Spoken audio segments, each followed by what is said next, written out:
মোৰ এই ভিডিঅ'টো ৰাতি উঠাইছোঁ। ৰাতি যদিও মই চেষ্টা কৰিছোঁ ভিডিঅ'টো সম্পূৰ্ণ যাতে আপোনালোকক দেখুৱাব পাৰোঁ, ক'তো যাতে আপোনালোকে এন্ধাৰ নেদেখে, তাৰ সম্পূৰ্ণ চেষ্টা কৰিছোঁ মই।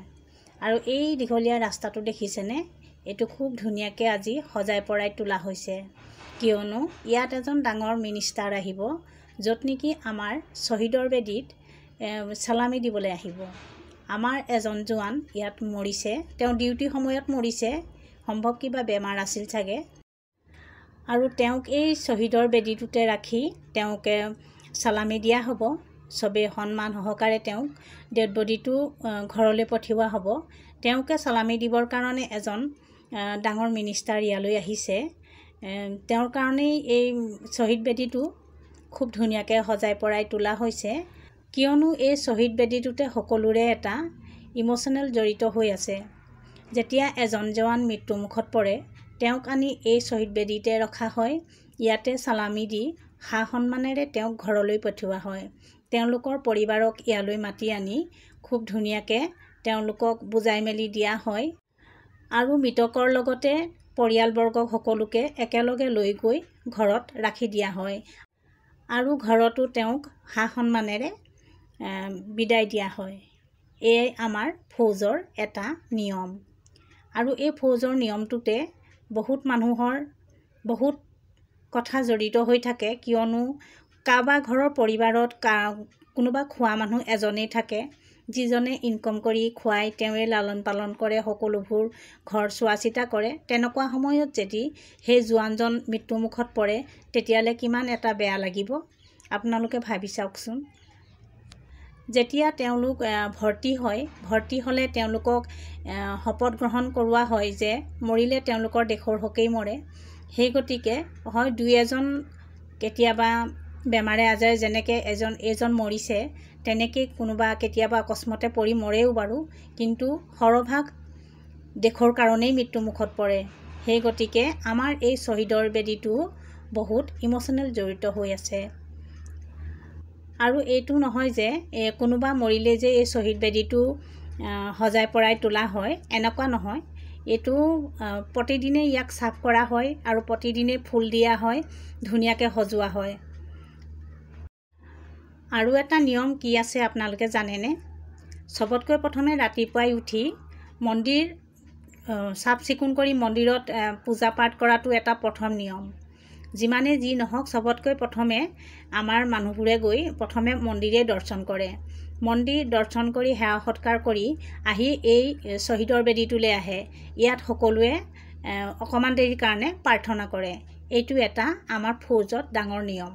আৰু এইটো এনেকৈ নহয় কি এদিন এৰি এদিন কৰিছে, এইটো কণ্টিনিউ, মানে ডেইলি চলি থাকে। আৰু এই গোল যে এইটো সজাইছে, তেওঁক অৰ্পণ কৰিব, তেওঁক পিন্ধাই দিব, এইটো খাছ কৰি এইটো বনাইছে। আৰু ভিডিঅ'টো ৰাতিৰ কাৰণে অলপ এন্ধাৰৰ নিচিনা লাগিছে, কিন্তু মই চেষ্টা কৰিছোঁ এইটো পূৰা ভিডিঅ'টো যাতে আপোনালোকক ভালকৈ দেখুৱাব পাৰোঁ। কিন্তু তালৈ যেতিয়া এইটো বনাইছিলে, তেতিয়া মানে তেনেকৈ মানুহক ভিডিঅ'টো বনাবলৈ সুবিধা দিয়া নাছিলে, কেলেনো এইটো জেন্টছ লুক তাত থাকে, লেডিজ লুক তেনেকৈ নাথাকে। কিন্তু মই বিশেষ এটা কামৰ কাৰণে সেইফালে গৈছিলোঁ, তেতিয়া মোৰ হাজবেণ্ড তাত আছিলে, তেতিয়া তেওঁৰে সহায়তে মই এই ভিডিঅ'টো উঠাই আনিলোঁ। অলপ তেওঁ উঠাইছে, অলপ মই উঠাইছোঁ। ভিডিঅ'টো কেনেকুৱা হৈছে আপোনালোকে ক'বচোন। আৰু এটা লাইক কৰিব, আৰু এটা ধুনীয়া কমেণ্টে মোৰ ভিডিঅ'টো আগবঢ়াই লৈ যাব আপোনালোকে। আৰু এয়া চাওক, চাৰিওফালে আমাৰ ল'ৰাহঁত লাগি আছে, মানে ট্ৰেইনিং কৰা ল'ৰাই হয়, এওঁলোকেই কৰিব লাগে এইবোৰ চব। এওঁলোকেও কম ট্ৰেইনিং কৰি থকা নাই, এওঁলোকে পূৰা 9 মাহ ট্ৰেইনিং কৰিব, তাৰপিছতহে এওঁলোকৰ জইনিং হ'ব ভালকৈ। আৰু ক'বলৈ হয় যে ফৌজত বহুত জেগা চাবলৈ পায়, বহুত ভাল, কিন্তু ফৌজৰ নিচিনা কাৰোৰে তাৰমানে কষ্ট নাই। ইয়াত যেতিয়া জইন হয় বা ভৰ্তি হয়, তেতিয়াতো ট্ৰেইনিঙত এই 9 মাহ 9 বছৰৰ নিচিনা তেওঁলোকৰ বহুত কষ্ট কৰি ভৰ্তি হ'বলগীয়া হয়। তাৰপিছতো তেওঁলোকে বাহিৰত ক'ত পোষ্টিং কৰাই দিব, তাত গৈ পেলানি তেওঁলোকে কিমান কষ্টৰ ডিউটি কৰিবলগীয়া হয়। ৰাতি শোৱন খাৱন নাই, তাৰপিছতে তেওঁলোকে মানে টাইমত খাবলৈ শুবলৈ নোপোৱাৰ নিচিনা তেনেকুৱা নিচিনা হয়। ইমাৰ্জেঞ্চি ডিউটি আহিলে ৰন্ধাতে এৰি থৈ যাবলগীয়া হয়, ঠিক তেনেকুৱা। আৰু কেতিয়াবা ইমান এডোখৰী জেগাত তাৰমানে ডিউটি কৰিবলগীয়া হয়, তাত মহেতো খোৱাটোতো এইটো এটা সাধাৰণ কথা হৈ পৰিলে, কিন্তু তেওঁলোকে এটা ফোন পৰ্যন্ত কৰিব নোৱাৰে। ক'ত জেগা বিচাৰি ঘৰলৈ ফোন কৰিব লাগে, এইটো এটা বহুত মানে ইম'চনেল কথা, মেইন কথা। সেই গতিকে আমাৰ ফৌজত ডিউটি কৰা মানে, চাকৰি কৰা মানে বহুত এটা ডাঙৰ কথা।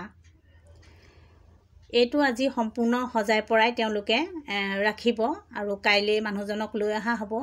তাৰপিছতে চালামি দি পেলানি গাড়ী বন্দবস্ত কৰি আমাৰো ইয়াত বহুত কেইজন জৱান তেওঁৰ লগত গৈ তেওঁক ঘৰত থৈ আহিব। তাতো তেওঁক সৎকাৰ কৰি সম্পূৰ্ণ কাম ক্লিয়াৰ কৰি, যদি তেওঁলোকৰ কাৰোবাৰ চাকৰি কৰিবলৈ মন আছে, বহুতবোৰ কাম কাজ কৰাৰ পিছত তেওঁলোকৰ যদি চাকৰি কৰাৰ যোগ্য কোনোবা আছে, বাপেকৰ সলনি বা ককায়েকৰ সলনি বা ভায়েকৰ সলনি যদি কোনোবা চাকৰি কৰিবলগীয়া আছে, তেতিয়া কথা চথা পাতি তেওঁলোকক মাতি থৈ অহা হ'ব। আৰু যেতিয়ালৈকে সম্পূৰ্ণ কামখিনি হৈ নাযায়, তেতিয়ালৈকে সেই পৰিয়ালটোক এৰি দিয়া নাযায়। আমাৰ ফৌজৰ নিয়ম এইখিনিকে মই আপোনালোকৰ আগত যিমান পাৰিলোঁ মই দাঙি ধৰিলোঁ। আপোনালোকে কেনেকুৱা পাইছে প্লিজ মোক এবাৰ জনাব। আৰু এইপিনে অলপ দূৰ হৈ আছে, আওহতীয়া হৈ থকাৰ কাৰণে লাইটৰ পোহৰ যোৱা নাই।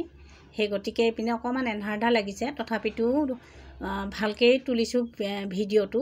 মই অকণমান দূৰৰ পৰাই তুলিছোঁ ভিডিঅ'টো, মোৰ হাজবেণ্ডে মাজৰখিনি ভিডিঅ' বনাই দিলে।